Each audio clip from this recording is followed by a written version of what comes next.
and he listened. And now you're here, years later, telling a story, encouraging someone because of what transpired, because that man stepped in at that moment. So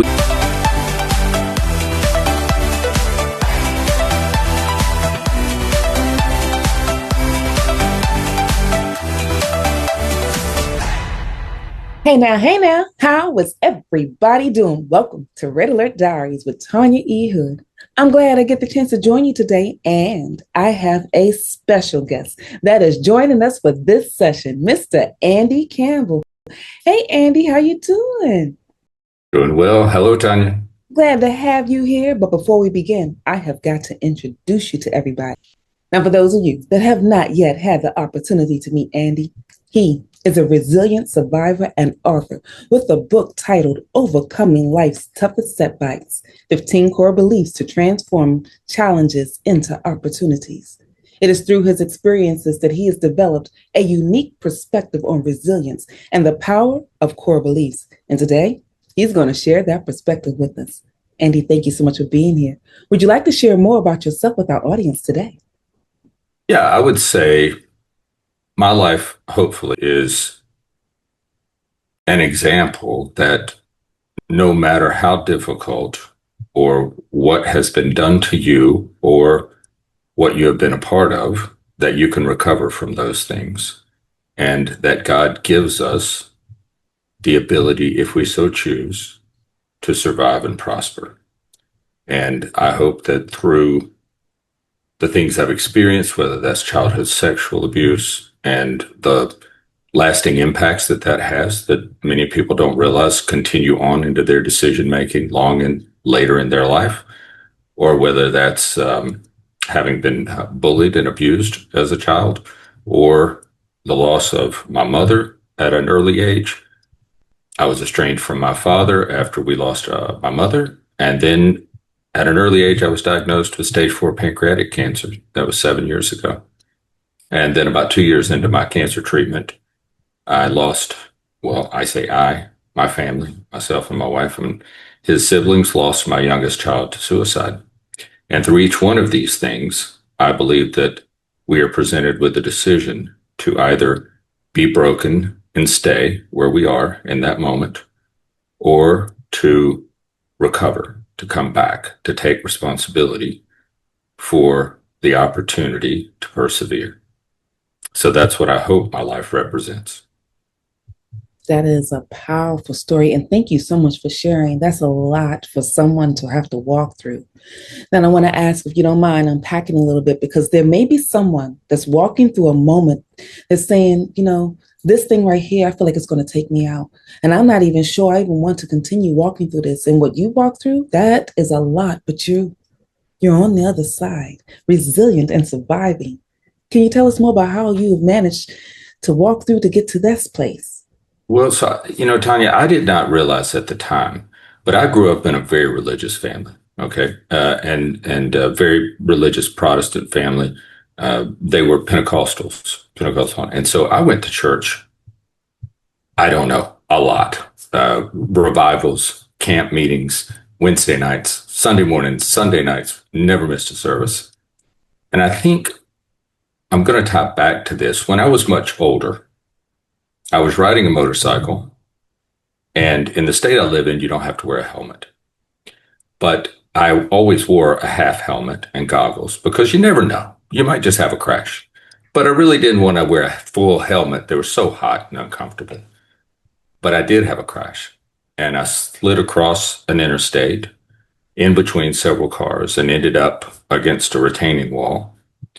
And I survived that day because I had the helmet on. And I realized in that moment, because I landed kind of on my head, I slid across. The helmet was gone, basically. It was just down to just a thin layer between the roadway and my skull. Mm-hmm. And I learned in that moment that you can't put on a helmet when you need it. You need to put it on beforehand. And I think looking back over my life, being in church all those days, hearing all those stories, seeing other people go through things and survive, it kind of put a helmet on before some of these tragedies happened, before these things occurred. And so I didn't realize I was wearing a helmet when they happened. And it's never too late to put that helmet on. But I can think, going through sexual abuse as a child led me to a lot of bad decisions. It impacted me in ways that I didn't realize until much later in life. And I would say that I had some relatively bad behaviors that came out of working to get away from the pain of that, the impact of that, the emotional scars that it leaves. But at some point, I remembered those stories. I remembered the prodigal son and 100 others. And it gave me, I think, the ability to realize, and what I would say to someone going through whatever they're going through right now, if they're feeling hopeless and they're wondering if their life matters or if it's even worth continuing to pursue, as you say, a reset and coming back, recovering from, then I would say that it's imperative that they realize that as a creation of the Creator, there is no one in the universe that can replace you. You were designed, you are a single thread in the fabric of the universe, irreplaceable, even if you don't know why you're that thread in that part of that part of the fabric. But no one and no thing can replace you in this universe. And so it has helped me to hang on to, even when I can't see it, to believe that I was created. I may not understand the purpose. Certainly the things that have been done to me and what I've lived through is not necessarily the purpose. I wasn't put here to be sexually abused. I wasn't put here to get stage 4 pancreatic cancer. But in this life, I believe that we are all intricately woven, and we would not be here if we did not have a supreme value. So I would encourage people to hang on to that. And even when they can't think it, just believe it. Even when it's hard to believe it, when there's no reason to believe it. Because I do believe that there is a creator who created you and loves you and can help you recover and overcome the things that have happened to you. I believe that as well. And that's the part that a lot of us that go through different experiences in life don't pay enough attention to. I love the hat analogy because we need to have things like this to set us into position. You have to prepare in advance. And whether people like to believe it or not, there's already something that is prepared in advance for whenever we reach our chaotic moments. Now, I have gone through what I often share, my religious roller coaster ride. Yeah. My grandmother wanted me to have the great foundation of just in Jesus alone. But she also taught me to challenge what's happening around me. What are the thoughts? Pay attention to the stuff that's happening so that I can have, and I challenged that as well, which was a good thing. But the way that I was originally raised with all the various pieces, God seemed like he was hellfire and damnation, and I didn't want to be bothered with that. Then I saw other pieces on the other end where it was like, oh, butterflies and buttercups all day long. But that was not a clear balance because life is not always hell and chaos, and life is not always butterflies and buttercups. There is a foundation that is a steady line that I eventually learned, but it wasn't until after the chaos that I walked through. And it sounds like because you had a stable foundation that it seems gave you more of a balance, put your hat on, learn these things. They'll apply in your life at some point, somehow or another. That's what you use to start developing some action steps because you shared with me before that there are actionable things that you have that people can use because self-help books, great, but for some individuals, that's just out there. Like for a lot of individuals, God is just out there and it's not tangible. But you have found a tangible way that connects who you are at the core of your being, how you function and live through life, and the God that you serve. Can you expand on that? Yeah, thank you. I think that's first a beautiful way to say it and to think of it. The they are very practical to me, these 15 core beliefs that I believe for me. And the reason I share them is in the hopes that they will help someone else overcome. They will help someone else survive for a period of time until they can function again. Because sometimes these tragedies happen, and in the moment, there is no functioning. There's just, I think, sometimes you just have to stand, right? You just have to stand. And so these are practical. So I don't hear words, Tanya. You speak, and I think other people hear words. When you speak, I see pictures. Okay, like I don't actually hear words. It just kind of immediately goes in my ears, and I see pictures. They form as you're speaking, and they become very vibrant in my mind, right? Like I can picture you say butterflies and buttercups. I see butterflies dancing around and like all these. So I guess I would say I'm very visual. For a while I thought everyone saw things that way or heard words that way. And so what happened to me was because I don't, like I'm not a fast reader. I was never a great student. Um, but so I couldn't really, I'm not as maybe as articulate as a lot of people, like, in doing things, but I would observe things in life, and as they formed a picture, they would leave an imprint on me. And then I would need a way to recall that image because I would think, wow, there's some truth in that, or I've been through this thing and that proved to be true for me. And I would kind of file it away, but I would file it away with a phrase.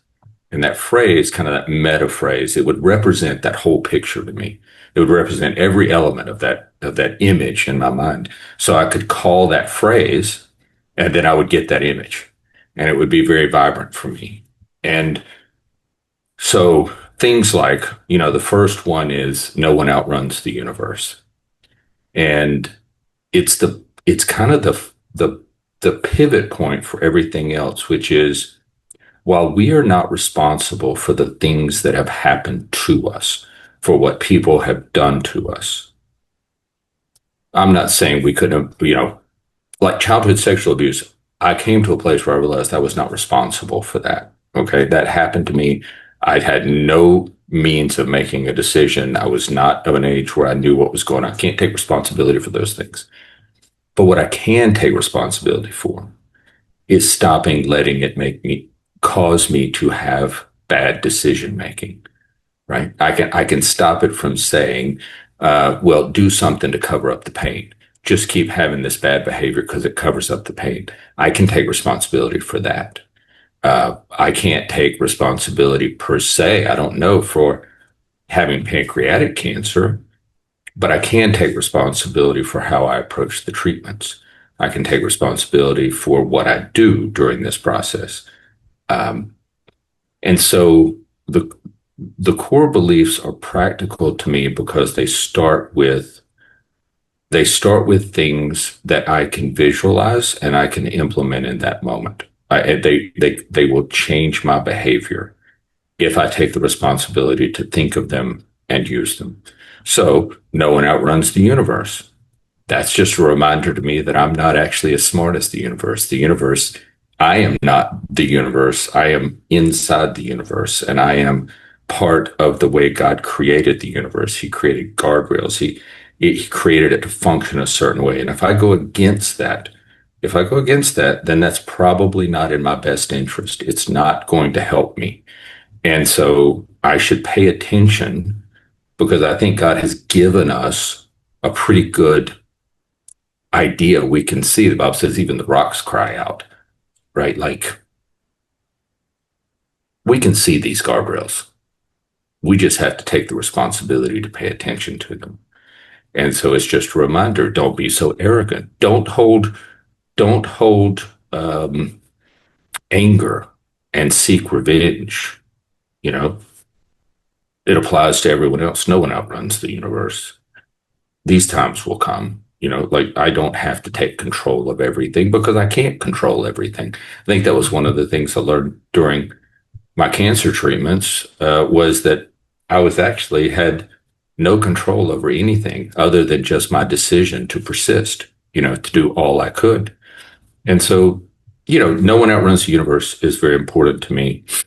Um, have an insatiable curiosity, investigate. You talked about your grandmother, say go and question. That's, I think, critical to people actually coming back to the faith that I believe God so loved the world that he gave his only begotten.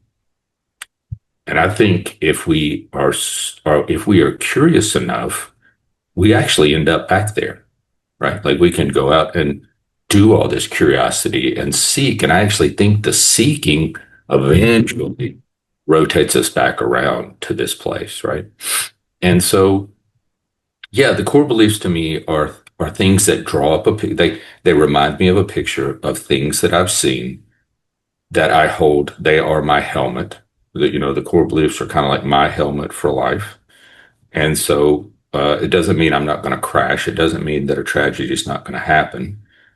It's just the things that I think I have observed in God's universe that are practical that I can do in the moment of tragedy, that I can do in the moment of hardship. So that's why they mean something to me, and that's why I think they're not kind of ethereal. It's not like a self-help book that says, "Oh, but go." If you do this meditation every day, I'm like, my concentration doesn't. I struggle to be disciplined and do all the things that I should.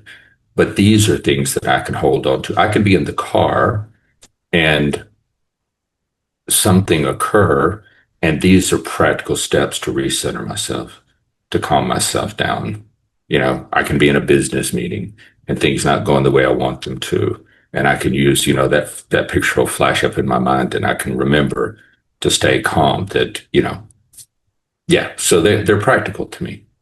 And I like that because it sounds like we're a lot alike in that regard. I'm an electrical engineer by discipline, project manager by trade. So strategies, I need something that I can do now, and an action step that I can take, which is why thank you so much for already dropping some nuggets, because every podcast is always my hope to give one something that somebody can take away.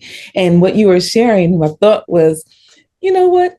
You use what you had in the past as a card catalog. And I don't know how many of you remember Card going catalog physically to a library. Yes, yes, they still exist. yes, Yes, you should go. yes. But in a library, they had this long wall of all these little boxes. And inside these boxes were these teeny little cards. And each of those little cards gave you direction about where you can go to pick up a book.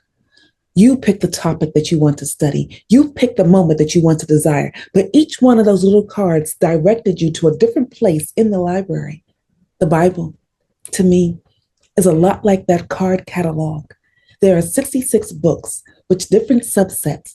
How do I know which ones I go to give me an insight about this moment in my life? Because when I was going through, and my grandmother was a little bit like little girl, when I made the decision, because I started out Catholic and then she wanted me to be the Lutheran. And she was Baptist, so she wanted me to be Baptist. But the Baptist at that time in a Black church for Baptist, it was more than school. School was 7 hours. It felt like I was in church for 8. I couldn't handle that as a little girl. So yes, she decided to send me to a Lutheran church because that was a good 90 minutes. I could hang for 90 minutes and basically behave. Right. Right. But I also decided, because like I shared, I had all of these different thoughts. When you go deeper into the major religious tenets of the world, they all point back to something that the card catalog that I had gathered. Because being a Lutheran, that was the best foundation for me, because a Lutheran gives you the Bible historically. So when I was going through the different religious elements, what I call my religious roller coaster ride, being a Mormon took me back to an element in time, which reminded me of something in my card catalog historically about what was being discussed, that drove me back to a biblical time period, a story about Jacob and his sons, or maybe a story about what happened with Pharaoh. You can look at the historical elements in Egypt. And when I was an Egyptologist, because I walked through that as well, because I was like, oh, that was the beginning. Let me go to the beginning, because I was searching and searching and searching. And each one of us has a God sized hole in the midst of our hearts that we are searching for His truth. And if we take the time to just look at the foundation that He has given, that guardrail that you're talking about, the hat that you had, it'll help us through the process. Ah, thank you so much for sharing that. I believe that. I believe that. Yes, I do. I really do. I think it's, yeah, I love that. The card catalog, because that is, we do need those things. There are those times, Tanya, when you can't think, right? Like it's just too overwhelming to think. And we need to be able to go back and pull out in that moment from that card catalog that story, that book, that picture, that in that moment gives us the ability to just stand, to not fall over completely, or to pick ourselves back up and start the journey again. I love that visual. I really do. Thank you for that because, like you were saying, I love to read, but when I read the Bible, to me, it happens like a little cinema story. And here's another thing for those of you that have some concerns. I recognize that not everybody watching this podcast believes in the God that we serve, but we would like to let you know that if you let Jesus join you on the journey, you'll get some insights that will support you in your life. Because for some of y'all, those stories that you like, the joys that you're looking at, a lot of that was already as a foundation piece in the Bible. So I'll give this as an example because it's what God had to remind me when I was going through the chaos and the aftermath of my divorce. There are individuals that had relational breakdown, emotional breakdown, financial breakdown, and there's a story for each of those emotional touch points biblically.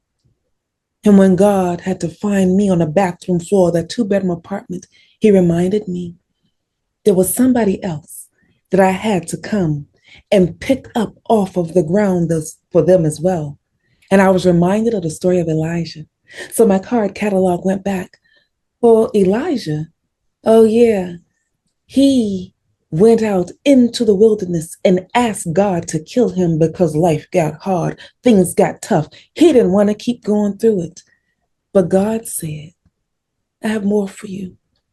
I have designed a life for you to do some amazing things. In this moment where you're feeling like this, it's okay, take a nap.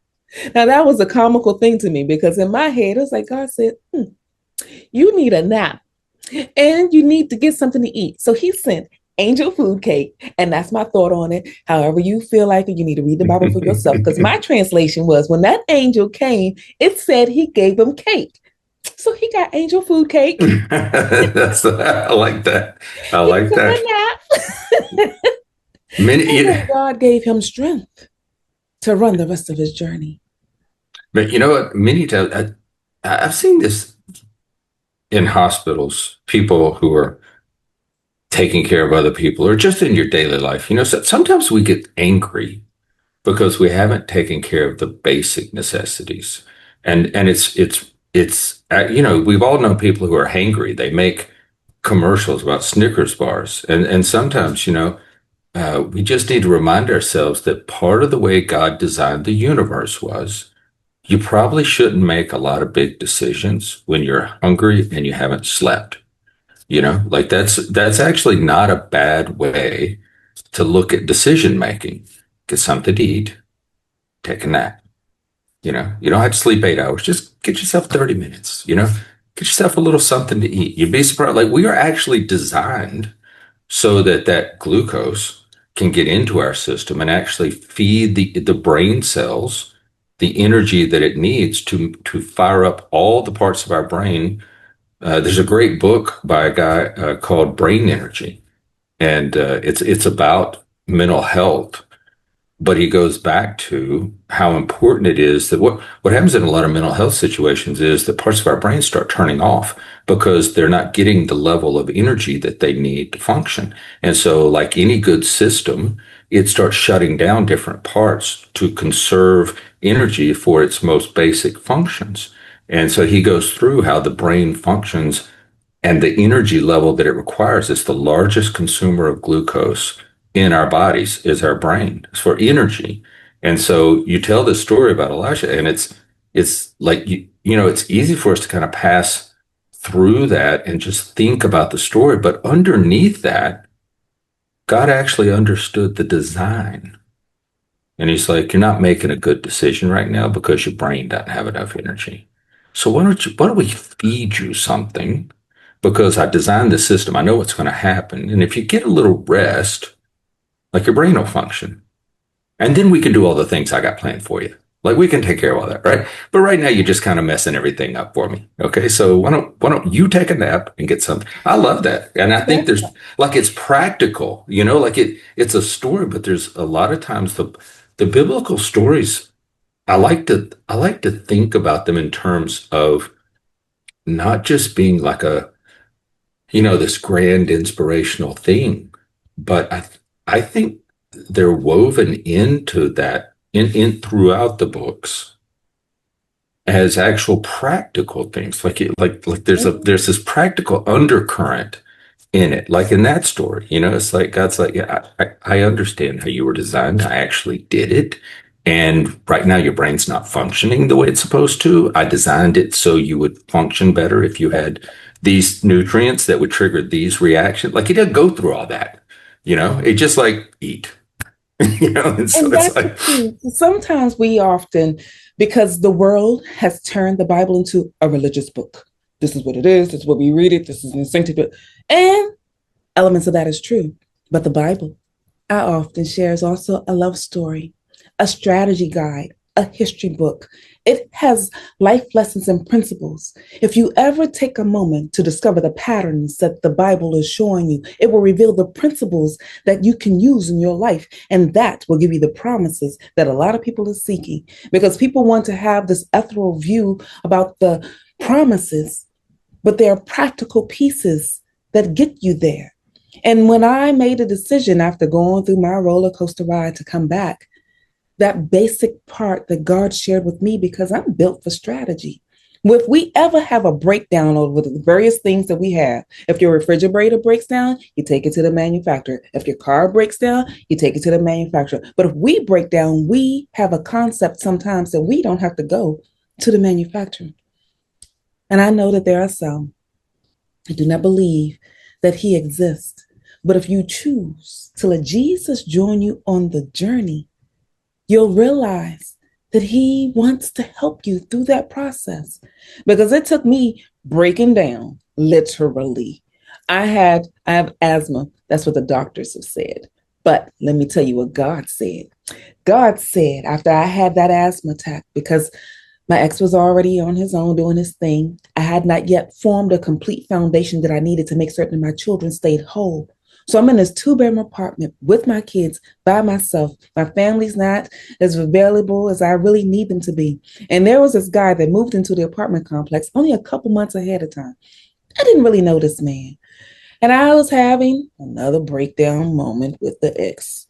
Went into an argument and had an attack. I wound up in the hospital for a week. Nobody that could really be there to take care of my kids. That day, the neighbor that had just moved in a couple of months before had to take care of my children for a few hours until my mother could. And that neighbor went with me to figure out where I was so that he can tell my family how to find me.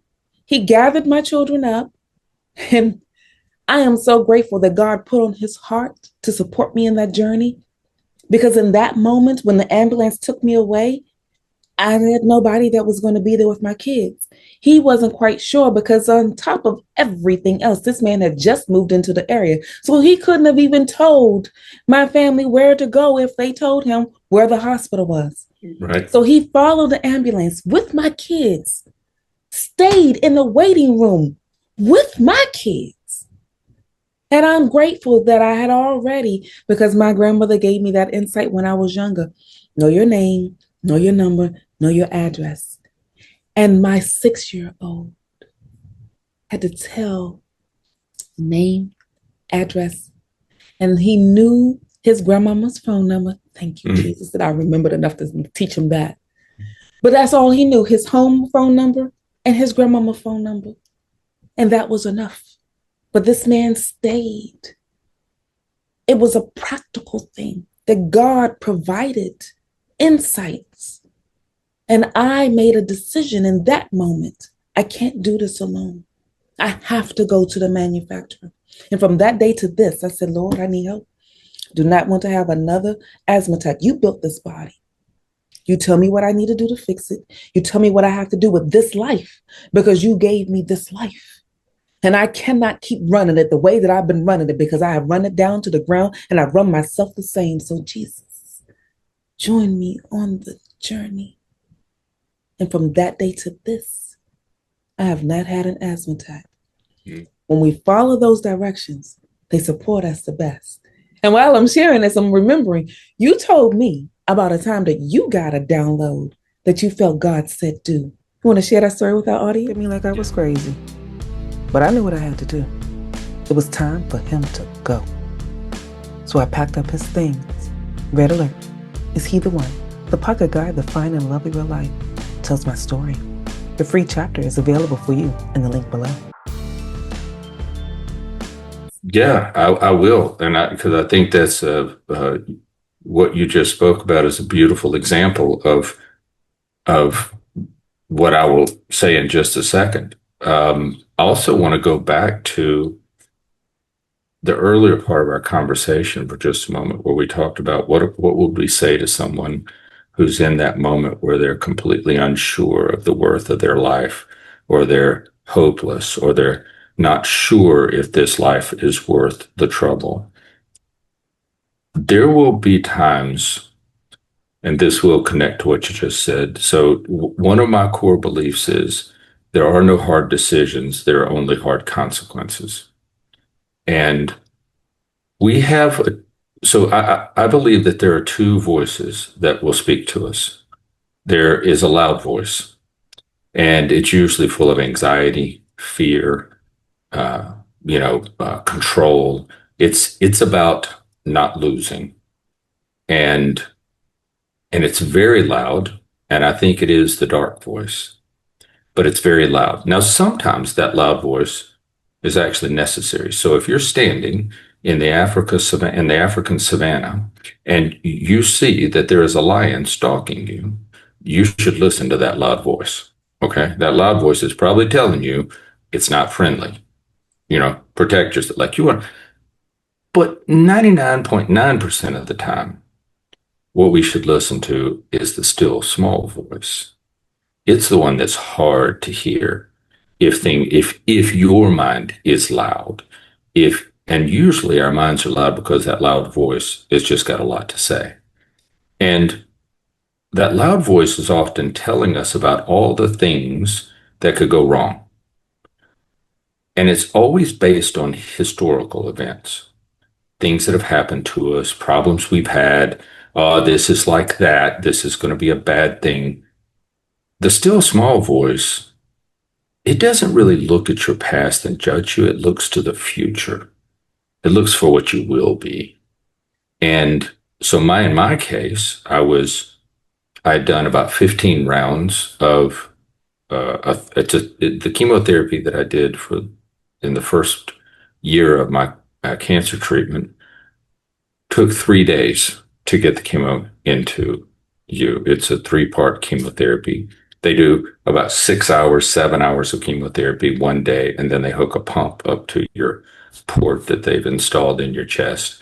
And you carry that pump around for another 42 or so hours while it slowly puts this chemical in you that's so toxic that if it were to spill out, you have to call the hazmat team from the fire department, because it's okay if it's inside you, but it's a hazmat situation if it's outside you. And I realized that, and it had made progress against the cancer. The cancer the tumors had shrunk. I was, from a cancer perspective, I was better than I was 8 months before. But it was killing me faster than it was killing the cancer. And I came to a place where I realized that I felt on the inside like I was coming apart, like a baseball, when the strings start coming apart and the leather on the outside starts to pull away. That's the way my organs felt on the inside. I don't know why, but I could visualize, I could just see how bad it was getting. And the loud voice was yelling at me You can't stop. You can't stop. You'll die a terrible death. Your children, you'll leave your children behind. You'll leave your wife behind. You just, this is all bad. It had a list of reasons. I can't remember them all, but they were very clearly not good outcomes if I made this decision, because I was struggling with, I can't really go on because the chemo is going to kill me faster than it kills the cancer. But there are no other treatments today. There's no other treatment for me today. But this still small voice, when I could get quiet in those moments where mentally there wasn't a lot of noise, I heard this small voice tell me, it is time for you to stop doing the chemotherapy. And I would kind of question it, but what would I do? And the only thing it would say to me was, it is time for you to stop. It didn't tell me it was time for me to quit. It told me it was time for me to stop. And I didn't know what I was going to do. But in that moment, I realized that when human beings say, and we've all said it, I don't know, that's a hard decision, right? You'll see, if you're in business, you'll hear business leaders say, that was a hard decision. If you're dealing with a health issue, it's a hard decision. If you're in your relationship with your children, it's a hard decision. You know what? What I think is, and in that moment, what I believe the Holy Spirit showed me was that there are very few truly hard decisions. What there are perceived or feared consequences. And then there's the still small voice that says, you don't actually know if that will happen. You don't know that all those bad things are going to happen. So you should listen to me. And you should do what I'm telling you is the right thing to do. Don't worry about the consequences. They may or may not happen. But I'm giving you the right answer. And in that moment, I followed that answer. And 90 days later, there was a lot of things that happened between. But 90 days later, I ended up in a trial at the one place in the world that dealt with pancreatic cancer patients like me with the genetic mutation I've had with the response to chemotherapy that I had. And I got into a trial and I'm alive today. But in that moment, I saw no pathway forward. All I could see was history. That's all my fears were based on history. But by listening to that still small voice, I realized there are no hard decisions. Now, that man, to go back for a moment, the man who helped you in that moment, took care of your children in that moment, back to the earlier point, he is an integral, irreplaceable thread in the fabric of the universe. It was he who had to be there at that moment, not someone else. Not to say God couldn't have moved the universe and made it happen, but that was his time. And we all have those times. We should stay here. We should, even when our life doesn't seem valuable, we should listen to that still small voice, because I imagine what happened to him was he didn't know you from Adam. He's new to town. He doesn't know, but something in his head told him, this is what you are to do. And he listened. And now you're here years later telling a story, encouraging someone because of what transpired, because that man stepped in at that moment. So we all have those. We all have those moments. We have to be here. And he probably has no idea years later what it meant to you, or what's come out of this thing. We'll never know the impact that we have completely. We won't know. But we have to believe that we are unique in the universe. We were created for a purpose. We cannot be replaced. We must be here for those moments like what you described. And when those moments come, we must listen to the still small voice, because the loud voice might have been saying, dear God, I don't know this woman from Adam. Like, what, I'm going to take her children somewhere? Like, I'm just going to go to the hospital? I don't, like, are you, like, I just imagine there's a loud voice telling him all the reasons why this was just insane. What are you thinking? Let someone else do it. Surely someone else can work this out. But he didn't. I believe that there was a still small voice, and he followed it. And it literally changed the course of human history. In a very small way, he changed the course of human history. And I think we can all do that in that moment if we listen to that still small voice and save the loud voice for when the lion's about to attack. That part. And you're so right, because I cannot even share. I don't know where he is. I don't even remember his name right now to even give him the thanks. But you were sharing a little piece about how we have that small voice and the fears. For a lot of us, we don't listen to the small voice because it's so loud. And the fear, the preconceived fears are all coming from our past. Some past thought that you may have experienced, or some past thought that you probably saw somebody else walk through, and you believe that it's yours. But if you choose to believe, because here's the thing, we believe anyway. People have this thought process where it's difficult to believe in a God they cannot see, but we believe in a whole bunch of things we cannot see anyway. And fears are beliefs, just in a negative limelight. That's So true. if you're going to believe anyway, don't let fear be the stronger belief. Let that small voice give you the insight. And in this day and age right now, and especially for those of us in America, we need to get quiet because there's so much happening. And sometimes, and I've just recently had this conversation with someone, we just need to pause and be okay with the pause. Do nothing for right now and know that it will be okay. Doing nothing right now is an important act of doing something, right? So one of my core beliefs is never wait, always be working. But those two things are not in conflict with one another. I think many times our fears, I believe, are driven because we become fixated on what we perceive to be, the outcome or the worst things that can happen. And sometimes by standing still, and I think this is where a belief in the Creator, a belief in Christ comes into play. I think one of the things that we can do, I won't say we have to do, one of the things we can do, it's easier to stand when our mind gets put on something else. We give our mind a task. I think that's why my mother used to read the Bible so diligently. It took their mind and placed it on something else, right? They had all these fears, and in that moment, they would go think about this other thing, and it would rejuvenate them, and it would give them space. So they were actually not just waiting, standing still, having done all, stand, does not mean do nothing. It means stand here and focus here. And I think that's pretty powerful.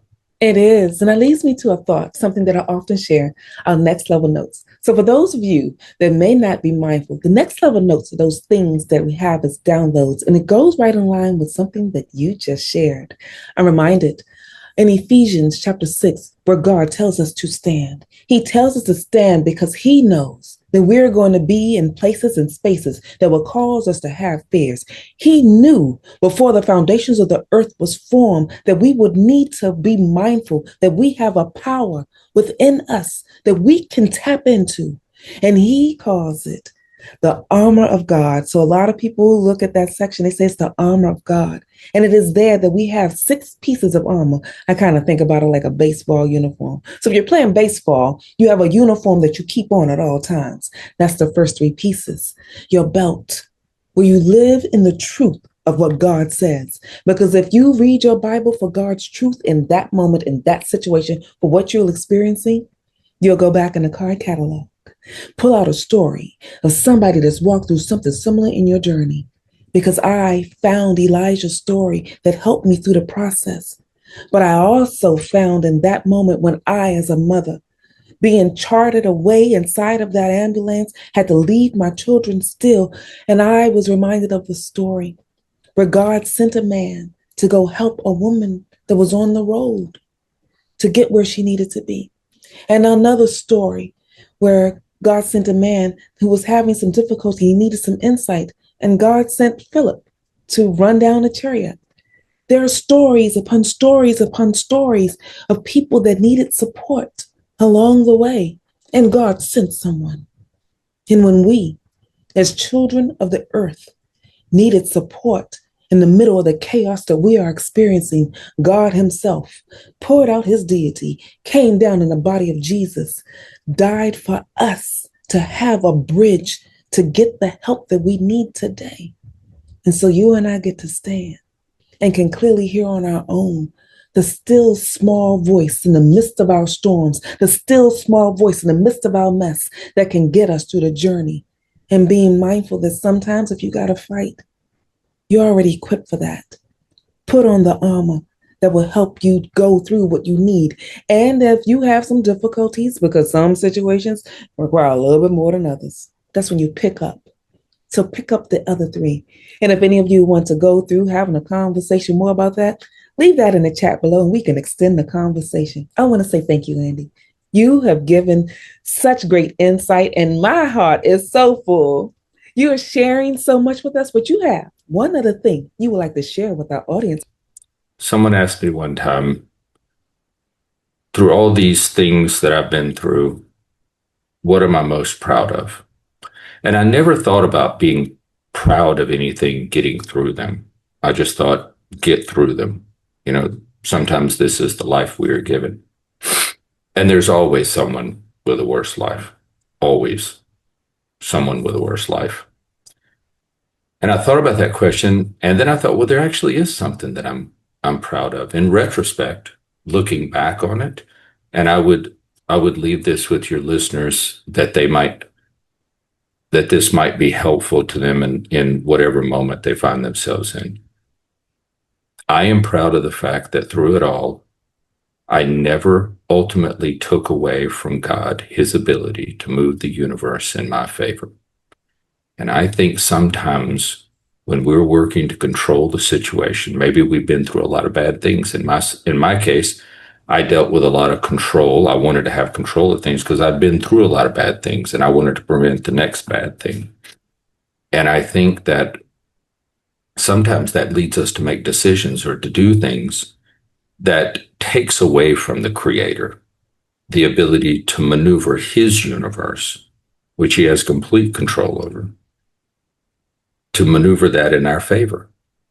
And so I would just say, I think suicide is one of those things that absolutely takes away from the Creator His ability to move the universe in your favor. So I would just encourage people, while you will be down, you will have difficult days. There will be days when you are hopeless in that moment, maybe. Find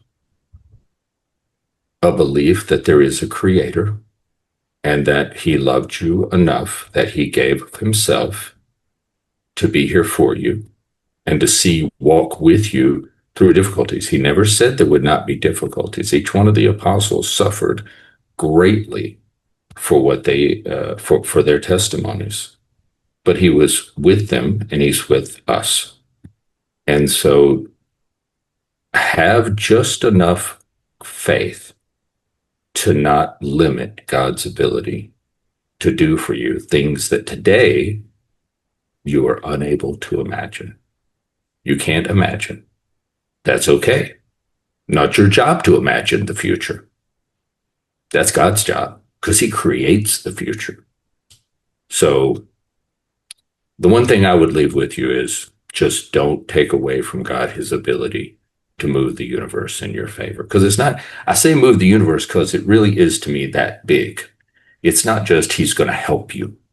He's literally going to shift the universe just for you. You've just got to not take that away from Him because He actually wants to. What good would it do if a parent wants to give a child a gift and the child does something that makes it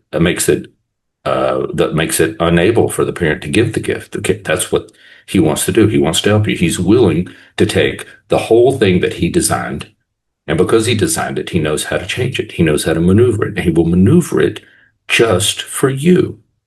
Just for you. And that's okay because he can maneuver it for everybody else too. He's just that big. It's his universe. So just don't take it away from him. You can be hopeless for a moment. You can have some fears. You can be down. You can be hurt. You can be on the very bottom of what you think you couldn't get any lower. It's okay. He can meet you there. Don't take away from him his ability to move the universe in your favor. I love that. Another thing you would like to share with our audience as a gift, please give them some insight about that. Yeah, go to I have a bookshelf that I publish synopses of books that I have found that have been useful to me in my journey. Encouragement, ways to think about problems, but just it's kind of off my bookshelf. And you'll find those on my Substack. And so if you'll let me know when you get there, message me and tell me that you saw this podcast, I'll get you free access to Andy's bookshelf. And so for today, if anything that we have shared resonates with you, then it's time to reset. So like, comment, and share this information with others. And before we leave, we want to make certain that you are mindful that this is an opportunity for you to recognize that you are loved beyond measure. As Andy has already shared, God in his big, big way loves you so much specifically in your moment, in this time. So if you don't remember anything else we shared today, recognize that there is a love that can capture wherever you are, whenever you are, if you just let him join you on the journey. And so, Andy, I'm going to wrap this up. Let individuals know where they can find you and connect with you a little bit more as we move on. You can find me easily at askandycampbell.com, askandycampbell.com. You can connect with me there. You can sign up for regular emails. That's where you can find me. Thank you so much for sharing that, Andy. And I'm going to put his information down in the description below so you'll be able to easily find him. This has been a great discussion. I'm so glad that we had the opportunity to have it. And if you want someone to join you on the journey, feel free to go to my website, TanyaEhood.com. There you can click under the Work With Me tab and see the various ways that we can work with one another. In the meantime, this is Tanya E. Hood, walking in my purpose, and I want you to do the same.